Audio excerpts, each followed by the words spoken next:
জীবনে যতদিন শুক্রবার পাবেন এই চারটি আমল কখনোই ছাড়বেন না। বৃহস্পতিবার সূর্য যখন অস্ত যাবে, বৃহস্পতিবার সন্ধ্যা থেকে শুক্রবার সন্ধ্যা পর্যন্ত এই চারটি আমলকে নিজের জন্য একেবারে বাধ্যতামূলক করে নেবেন ইনশাআল্লাহ। প্রথম যে আমলটি সবচাইতে বেশি বেশি করবেন, এমনকি আপনার যত পেরেশানি আছে, যত বিপদ আপদ আছে, উদ্বেগ উৎকণ্ঠা আছে, সব কিছুর জন্য যে আমলটা যথেষ্ট হয়ে যাবে, প্রথম যে আমলটা করবেন সেটাই হচ্ছে দুরুদ শরীফের আমল।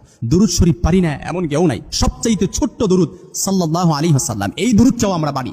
এই দুরুদটাও আপনি চাইলে করতে পারেন। সবচাইতে চারটি আমলের মধ্যে সবচাইতে বেশি যে আমলটা করবেন সেটা হচ্ছে দুরুদ শরীফের আমলকে, একেবারে দুরুদ শরীফের আমলকে নিজের মধ্যে আঁকড়ে রাখবেন। শুক্রবার দিনে 2 নম্বর যে আমলটা করবেন সেটা হচ্ছে যতদিন বাঁচবেন, যতদিন জীবনে শুক্রবার পাবেন, এই শুক্রবার দিনের ফজরের নামাজটা কখনো মিস দিবেন না। ফজরের নামাজটা জামাতে পড়বেন ইনশাআল্লাহ।